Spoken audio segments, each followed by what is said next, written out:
Buenos días amigos y amigas de este nuevo proyecto, este nuevo programa, un podcast que se lanza. Soy Tomás, uno más, y este es un proyecto de un grupo de amigos que se reúnen, todos ellos abogados. Seguramente iremos teniendo el apoyo de otras personas, de otras profesiones, eh, teniendo presente este proceso que enfrenta nuestro país, que va a enfrentar en los próximos meses y que se refiere a esta discusión de una nueva constitución. Esto es de extrema relevancia, pero ¿por qué? ¿Cuáles son los fundamentos de por qué llegamos a esto? ¿O cuál es la idea que hay detrás de esto? ¿Por qué es importante tener una constitución? ¿Hay países que no la tienen? Estas son distintas interrogantes que se van produciendo día a día, pero que no son contestadas muchas de ellas por los medios de comunicación social. También se produce que las pasamos por alto, siendo ellas relevantes para poder ahondar y poder detenernos en los análisis que siempre se realizan y en las discusiones a las que estamos sujetos o las que observamos día a día. Es importante también porque nos permite tener una opinión formada y fundamentada acerca de los procesos a los que nos vamos a ver enfrentados. De acuerdo a la discusión que se vaya planteando, nosotros iremos presentando ciertos análisis. Iremos presentando capítulo a capítulo, en este proyecto que recién comienza, distintos tópicos o temáticas que son relevantes para que usted pueda tomar una decisión, ya sea en uno u otro sentido. Y para ir comenzando con esto, creemos relevante tener presente qué es una constitución. ¿Qué es lo que regula una constitución y la diferencia de otros tipos de normas sociales? Tenemos primero que comprender que existen normas legales que son aquellas que deben ser cumplidas, que todos nos ponemos de acuerdo para cumplir en un determinado sentido.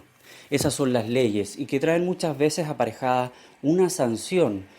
¿Ya? El que no las cumple está sujeto a una consecuencia que muchas veces es adversa para él, va contra su voluntad, se encuentra obligado a cumplirla.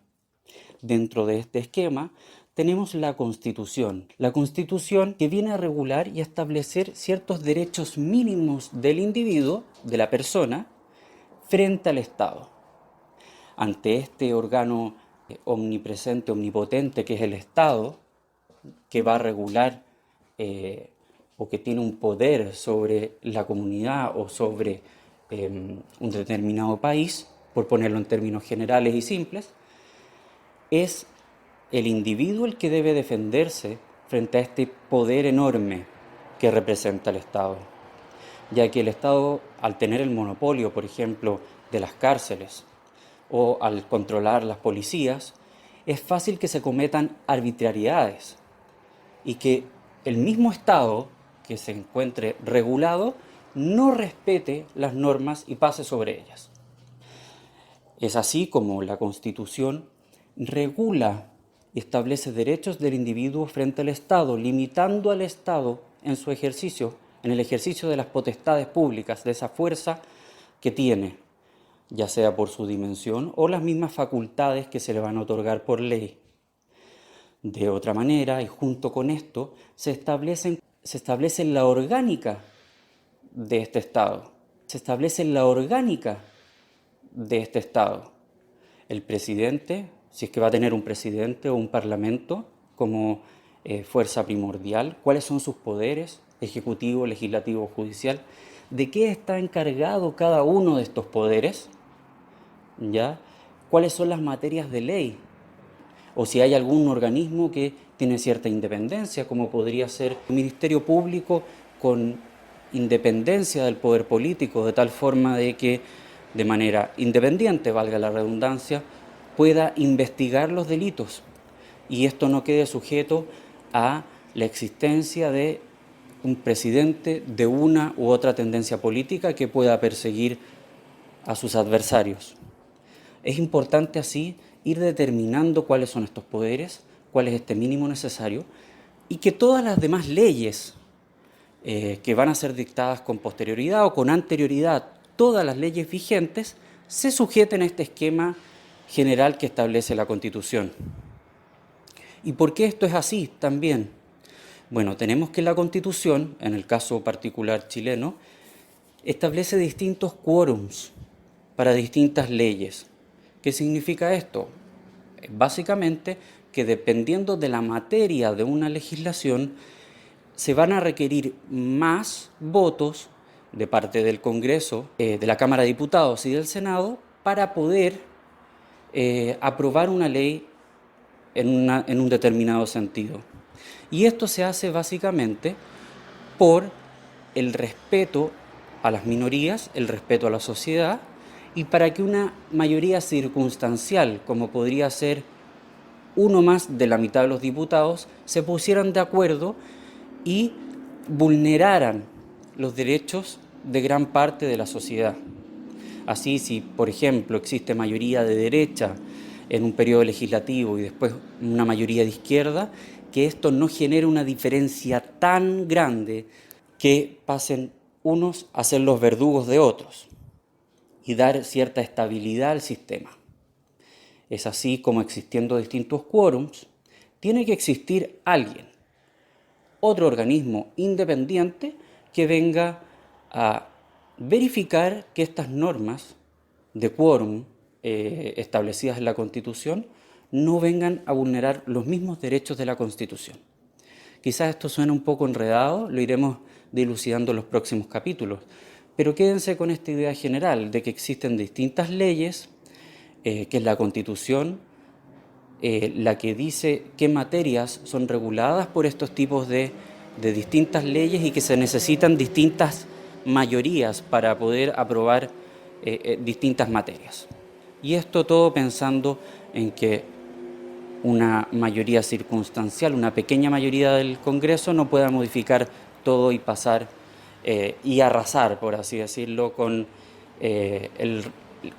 la minoría. Que no existan estos quórum haría que la Constitución no tuviese el carácter de tal, no tuviese el carácter de más importante.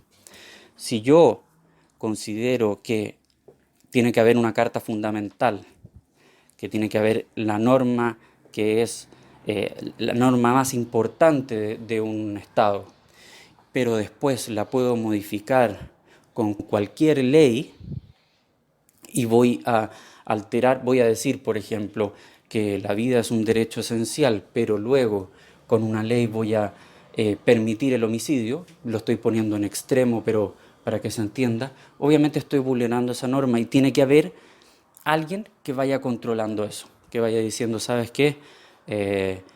Esto contraría la norma fundamental, que es la norma principal. Si usted quiere hacer una ley en ese sentido, primero modifique esta norma fundamental. Bueno, amigos y amigas, iremos adentrándonos en distintas temáticas, en distintos puntos, trataremos de ser lo más sencillos posible. Seguramente algún abogado dirá, oye, eso no es, jurídicamente no es tan exacto, la palabra no es correcta, pero la idea de esto es siempre, con la verdad por delante, ir dilucidando los distintos puntos, ir simplificando este lenguaje que muchas veces es complejo de entender y que es interpretado de distintas formas y muchas veces de manera errónea. Es fácil que uno interprete algo de manera errada cuando no conoce los términos de esa discusión. Por ejemplo, así como para un abogado puede ser difícil interpretar algo médico y ver o analizar y sacar una conclusión errada porque no conoce simplemente el arte médico o las técnicas médicas, a la inversa se produce lo mismo. La idea de esto es ir de a poco generando discusión, una discusión sana y que se pueda ir comprendiendo y entendiendo y tener, en definitiva, una decisión informada al respecto. Amigas y amigos, soy Tomás Uno Más. Un abrazo.